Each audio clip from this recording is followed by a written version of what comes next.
maybe campaigning, but you learned this week that the legislature was having an interim committee. Yes, indeed. They're always busy.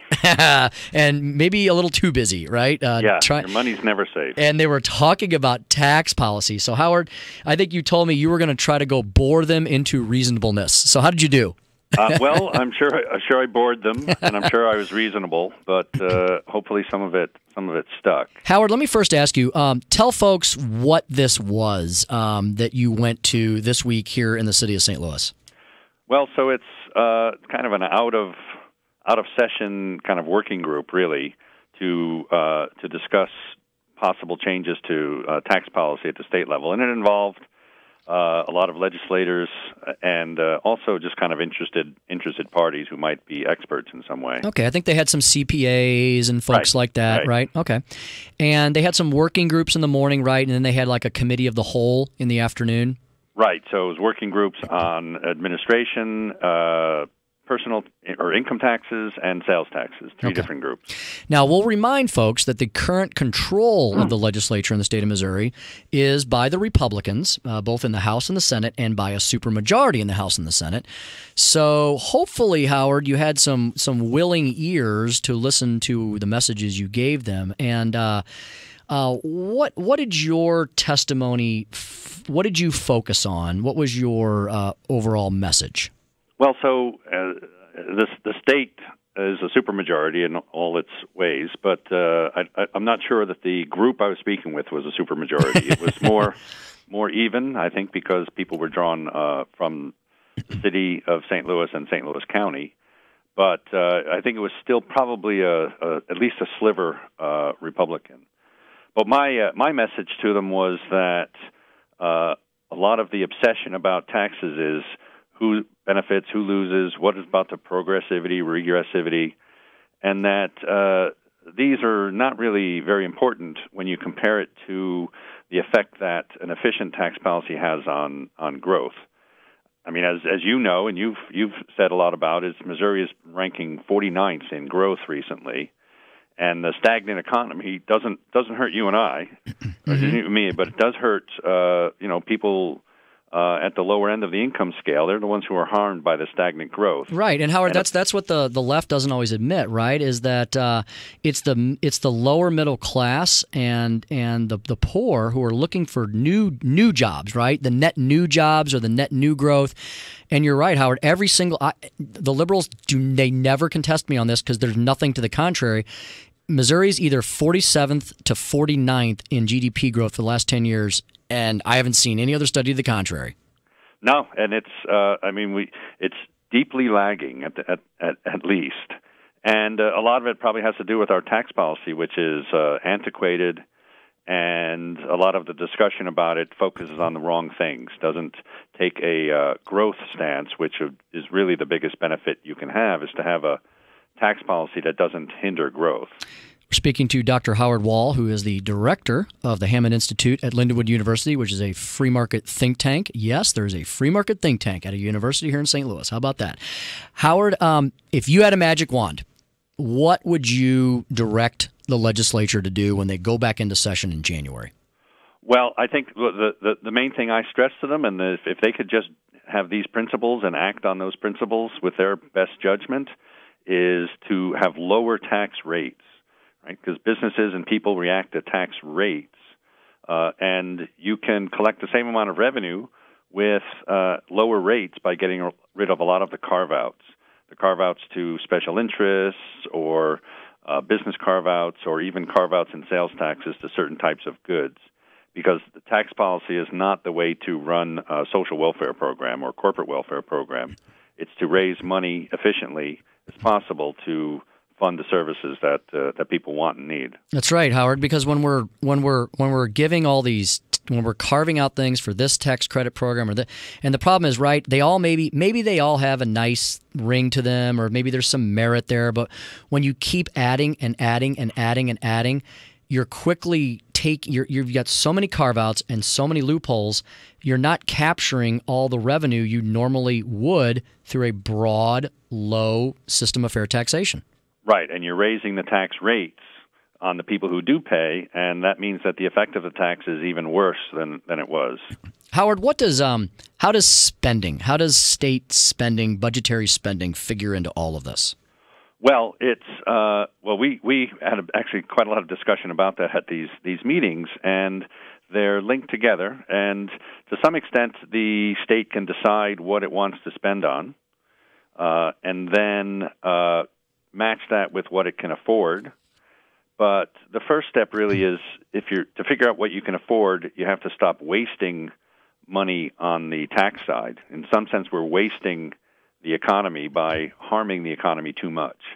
So you do have to balance what you can collect and what you can afford and the harm that taxation does, and compare that to what you want to spend things on. Because it's not just you can just keep going into the cookie jar and cookies keep coming out. So there are limits to how much you can spend, and a big part of that limit is the limit that you can take, the harm you can take from the taxes. So I always try to compare us to Tennessee, who has no income tax, and the liberals never want to talk about Tennessee because they seem to be doing just fine, and I think under many economic measures, much better than Missouri. They have no state income tax, but they do seem to have a broad-based, fair system of taxation without a lot of loopholes. Right, and that's exactly the principle that should be used. In addition to having low rates and low loopholes, or few loopholes, it's also that income taxes are among the most harmful type of taxes for growth. And other types of taxes like sales taxes and property taxes and corporate taxes that are with low rates but broadly applied are the best way to collect revenue efficiently. And why are income taxes, just so folks understand, why are income taxes so harmful? Well, when thinking about taxes, the first principle is if you tax something, you'll have less of it. Right? So if you tax income, you're going to have less income. And it's really why are you going to have less income? You're going to have less activity, but also you're going to have people moving. Right? People are going to move and take their income with them, or not come in because they're going to lose some income because of the taxes. And that's how money walks, right? Right. So you tax things that aren't going to move. So property and sales don't respond nearly as much to taxes because people buy things with the income they have, and if the income's there and is not being taxed, they then spend things, and you can tax those more efficiently than you can tax their income. Back to the spending question. I know people from all. This is something that seems to be apolitical in nature. People generally feel that there is a lot of waste in government, and there's a lot of wasteful spending because of bureaucracy and the layers. And everybody who works in government, nothing against those folks. I'm sure they work hard, but it's not their stuff. So there doesn't seem to be a lot of ownership of it. So in your studies, is there a number of a percentage of waste government usually has, or have you looked at Missouri specifically? What's our waste quotient, I guess I'm asking? Well, I haven't seen that much specific to Missouri, but when you look at kind of waste, which is what we think, where just money is just effectively just burned, it doesn't really amount to that much. It's just that there is just inefficiency when you have a government agency spending because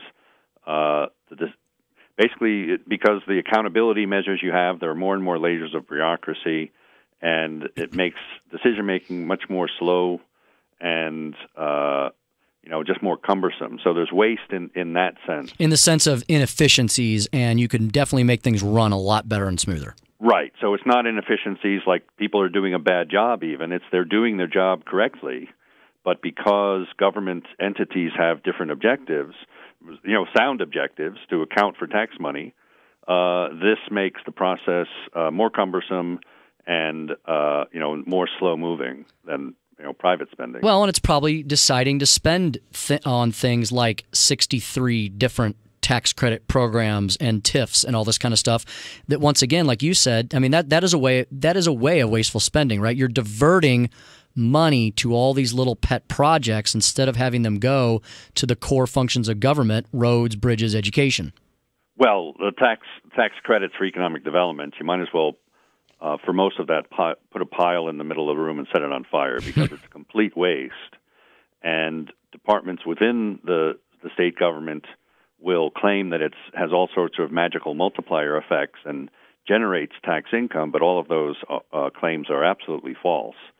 The evidence by independent economists, not consultants paid for by economic developers, is that these tax credits are at best ineffective. So that's more likely harmful. So that's one way to perhaps get some of that spending under control. It's spending it on the wrong things, basically.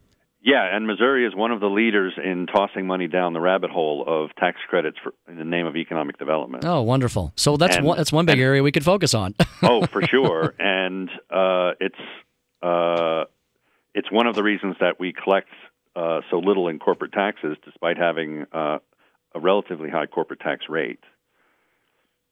Fascinating. Hey, Howard, if folks want to find out more about the Hammond Institute or your writings or opinions or things or the programs that the Hammond Institute has coming up, where can they go for that? Oh, the best place to go is our fancy and cool web address, which is hammond.institute. Or you just Google Hammond Institute at Lindenwood, and you go right to our website, and then you should be able to navigate to all the sorts of things that we do. And you are a very active Twitter user. I know that for sure. Yes, indeed. So you can comment Twitter at Gateway Econ. At Gateway Econ, Hammond.Institute. Howard Wall, the director of the Hammond Institute at Lindenwood University. Thanks so much, Howard, for joining us here today. Oh, thanks a lot, Tim. Thanks for having me. It was great talking to you. Howard Wall, the inefficiencies of government, the evils of the income tax. Tim Jones in for Marc Cox. We'll be back with Eli Yoakley, who's going to bring us his latest polling from Politico and Morning Consult. He is stationed up in K Street, along K Street, around that area. When we come back here on the Marc Cox Show at FM News Talk 97.1.